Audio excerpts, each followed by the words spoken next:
fatiguing, whether it was the dueling or the quality of passing and decision making. So again, they are such critical players in our game model, in our system. Johnny and Nick came in, and Johan, the three of them came in and settled the game immediately. And Johnny's ability to dribble, drive, and now break lines that way to help us set up attacks. Johan's calm and quality on the ball with Danny Pereira, and obviously Alex and Seba, Diego popping up in different spots. So that gave us calm, but it also gave us bite. Johan won. I'd like to see how many balls he won, but he competes really well in there with Pepe, and Pepe did a great job, man. He's growing. He's really, really growing and developing, in a nice way. Colby, go ahead. What does it say about the makeup of the team that 48 hours before you lose? You're not going to have DP, and then just on the field, you don't seem to be affected by it at all. Everybody seems to just kind of roll with him not being available. Yeah, no, we talk a lot about resiliency and hard work and collective, and that's for us, those are the foundations. And sure, there was something that happened this week that obviously it affects our group to some degree, but that was never going to be an excuse. I told our guys when we met, we're gonna let that happen, and the process that needs to take place will take place.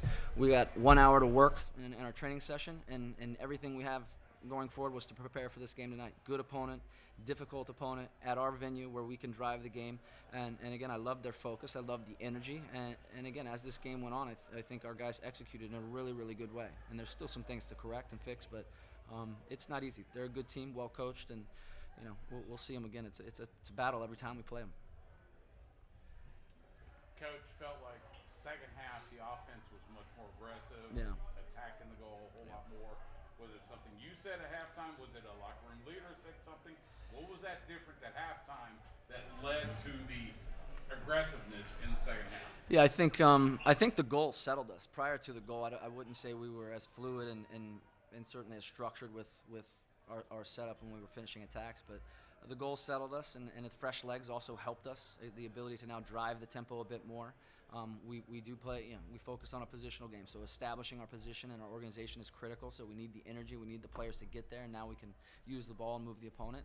And again, it was probably a little more transitional than I would like us to be, and we could have got into our attacks a little more and set them up, but it's tough when the opportunities are there and it's 4 against 3, and Driussi's got to look, Alex has got to look, Diego's got to look, so you hope one of those falls, but I think the players took it on themselves, obviously, but you have to do it with a little bit of thought to defending, because they still have good players. You can't throw everything at them. How have Ruben and Julio kind of cemented themselves in your first choice area? And do you think Ruben has very quickly taken some steps to kind of adapt himself to the league and the team? Yeah. Ruben's a leader. I think first and foremost, the moment he has arrived, he has a voice. When we speak in meetings, he's one of the few that actually steps up and usually puts his voice on things after I speak. And again, his ability to be physical, be combative, read situations when he needs to step in and when he needs to drop is extremely good. And his onboarding was quick with us. He's come in, we put him into games, in some difficult games, and he's done quite well. He's still learning everything about us, but that's the luxury of having a pro that's played at a high level and played in different countries. His adaptation has been quite quick, and I think it's helpful that he speaks up. He's very open to learning, and I think his performances speak for themselves. Him and Julio have a nice calmness and a good balance of power and finesse. Josh, kind of late in that second half, you had Ring, Pereira, and Valencia go Mm-hmm. at the same time. Yeah. What does that bring and allow you to do? In name, those are 3 players who can occupy the same position. Yeah, I think again, I think Alex brings goal threat, goal chance, goal opportunity. He has a good ability to get into the box, good calm when he arrives there, and I would expect us to have a few different ways to utilize all those players. Alex works extremely hard, and we had him out on the right side. And again, knowing he would come inside and play in the pocket as he typically does, and he gives us experience. He understands it. Johan and Pepe give us life and energy, ball security. Sebastian, Diego, and Alex have more fluidity, more mobility to be able to move inside, move wider, lower as needed. But we still have to be able to move the ball. The positional components are really important, and be able to threaten the back line. So I was glad to see Danny Hosen get in. It's been a long grind for him, but he's put in the work, and nights like tonight, being able to come in, be combative, will help validate his pathway back. But it's pleased for him to get some minutes also. We have a mic adjustment real quick. Sure. Am I too soft? No. Closer. Oh, yeah, congrats on the home coach. Thank you. Yeah, just kind of talking about Alex Ring. How much positional freedom does he have? He was popping up all over the place. Yeah, I think the starting point is, he and Sebastian will occupy pockets, and when the opponent starts to prevent us from getting to those areas, there's things that we talk about, whether he comes lower earlier, or he pulls wider in between a fullback and a winger, or he just moves up onto the line almost like a second forward. So when you start to move around, you ask different questions. I think he did a good job a couple times the first half. He came all the way to the sideline, got it, ripped a couple balls behind line, which, again, we want that flexibility, and as he does those things, or Sebastian moves, there should be other movements that our guys are understanding of, and it's to have a fluidity, to have a balance again. So if we lose the ball, we're not out of sorts, and that's my one gripe to the guys was in the first half. We had a couple times where both he and Sebastian now took off from one of our wide areas where one of them needs to stay, and that's one of their transition chances that they created. But Alex is an experienced player, knowledgeable. Him and Sebastian do a good job.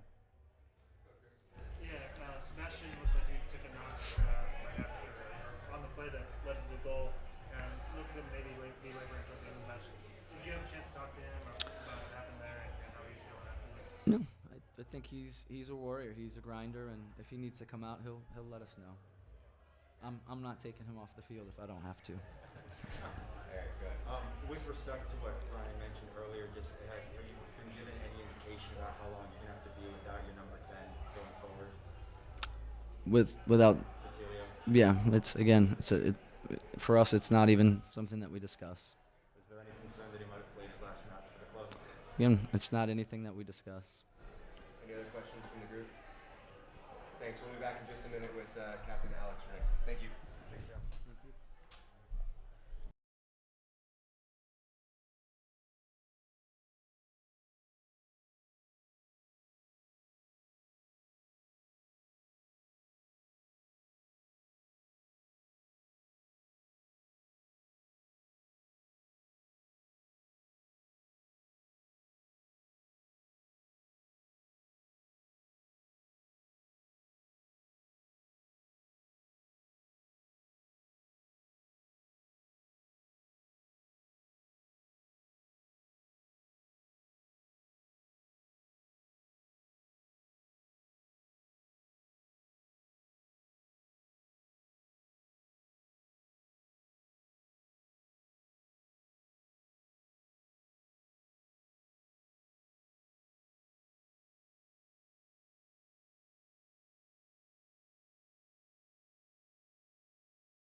Thanks, everyone.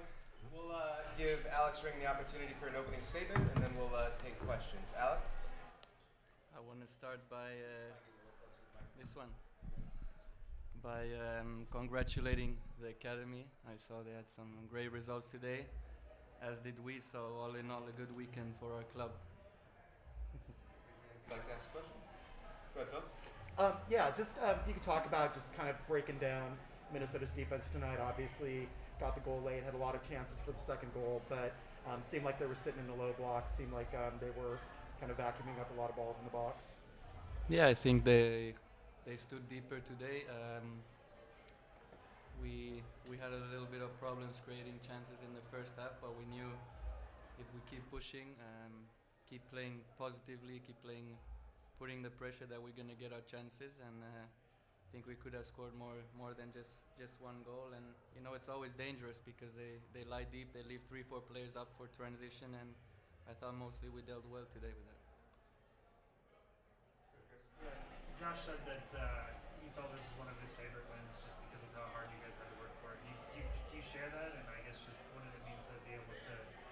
go through a 0-0 half with hardly any shots and come out on top? Yeah, it was a grind. I think we accepted it, we embraced it, and a 1-0 win can sometimes feel better than 5-0, 5-1 wins. I think we earned this win, especially with how things went down in San Jose, and even notching 3 points against Seattle. I think that you could see the guys were a little bit pissed by it, and me as well. So it's nice to get 3 points and get back to winning ways again. As the captain, what's been your message to the group of everything that's gone on with Cecilia the last few days, but just the short time period between then and the game? What was the message? I have no knowledge of the situation, so I don't think I'm in a place to comment. You guys know I'm very outspoken, but I don't know anything. I think the message for the guys is to stay focused, not use it as an excuse. That there's a process for these things, and that's why people are in charge in order to do that. So we focus on playing, and you have to respect the way things go, and that's not our job. Any other questions for Alex? I like this. We can always keep this quick. Thank you. Thanks, everyone.